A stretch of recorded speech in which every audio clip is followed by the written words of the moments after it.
Hey, Warren Eckstein here, answering some more questions from listeners. This was kind of interesting. Let me read it. It takes a little while. Um, she drools, foams at the mouth, and smacks her lips together. Even if she doesn't vomit, she does all of these behaviors even before entering the car. She's in the back seat with the seatbelt hooked to a harness. I tried giving her a frozen stuffed Kong, which she loves, in the car, and it did work for a few rides. After that didn't work anymore, I have given her bones to chew on. Those two worked for a few rides. Now nothing distracts her and she hates the car. She backs her body up when she sees the car. I picked her up from the breeder when she was 10 weeks old, and that very first car ride, she threw up in the car. I'm sure that experience has made her hate the car. I have tried prescription medicine, over-the-counter drugs. Nothing is working. I feel so awful for her. The minute she gets out of the car, she's fine and happy. I have never taken her anywhere that she doesn't like. I want the car to be a pleasant experience for her and not a horrible one like it is now. I've read what I could read. How can I help you out? Please help me. Yes, I can help you. So many dogs are afraid to ride in the car for so many different reasons. Number one, this dog's first association with the car was taking her away from her mom and her litter mates. The first time she was in a car, she associates being taken away from her mother and her litter mates. That's number one. Number two is that dogs learn through association. So every time you put her in the car and she got sick, you were reinforcing the fact that riding in the car is not something she should enjoy. Now, I have worked with dogs that have been tossed out of cars on freeways, dogs that have been abused in cars, and God knows what else. This is not a tough problem to resolve. So many people in my field will tell you got to be corrective, you got to force the situation a little bit. Here's the bottom line. We're going to use something we call counter conditioning. What does that mean? We're going to take what the dog feels uncomfortable with and make it more comfortable. I'm talking with my hands again. I always do. Listen to what you have to do. So many times I've worked with dogs that have taken shelters. Very often, and so many of my listeners have adopted or rescued their dogs, the dog's association with a car is being taken to a shelter and dropped off for that horrible experience in so many cases. Take it slow, all right? Take it slow. It works, just believe me. What I want you to do is in the driveway of your car, I want you to open all the doors. If it's a 4-door car, better yet. I want you to have her favorite person on the other side. And if she wants to go to him, fine, or her, and she wants to jump in and jump right out, that's cool.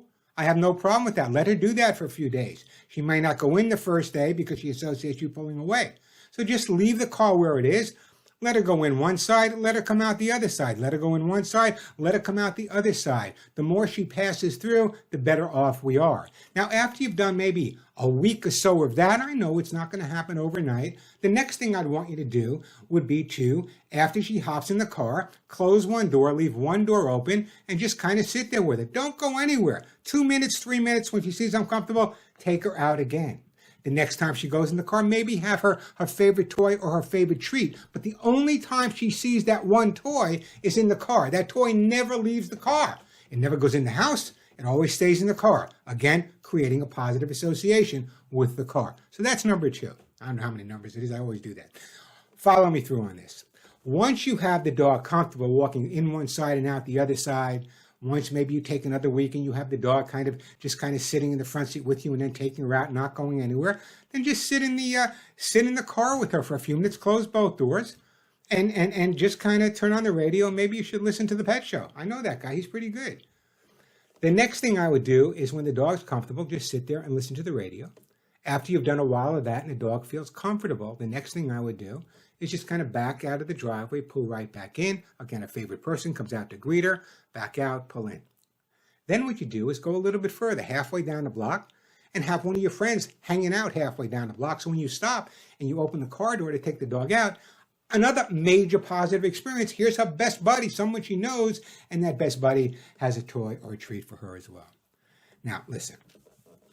It's not going to happen overnight. You can see I spent a lot of time answering these questions. But let me tell you, there are certain dogs that, for whatever reason, never adapt to the car, not so much from the fear. We can resolve the fear, but some just get motion sickness. I had a dog that didn't mind riding in the car, but he just got motion sick. And what did I do is I put a towel on, and he got sick, and then he was fine.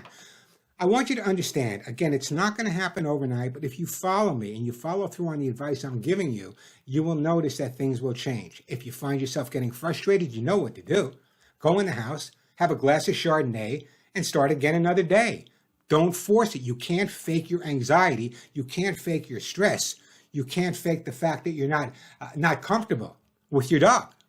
So take the time, do it slowly. I believe on my website also, there's information on this, riding in the car with your dog. It should be fun, and I want you to take your dog places. The whole idea is to take and give them all the experiences that you want to give them. But again, remember, doesn't happen overnight. So many people can say, oh, it's such an easy problem, do this, it'll be over and done with. No, no, no, no, no. Take your time, work it out. It will come around, I promise. Is he ever going to say to you, hey, Mom, let's go for a ride? I don't know, but at least he'll be comfortable in the car as long as every time he's in the car. And I know you said you tried this with, and he was fine for a couple times, and this he was fine. I don't want you to do that. I want you to build it up slowly, methodically, calmly, in one door, out the other, then one door closed. Follow my advice, and I promise you'll be calling me up and say, Warren, how do I get this guy out of the car? I'm Warren Eckstein, and don't forget to listen to The Pet Show.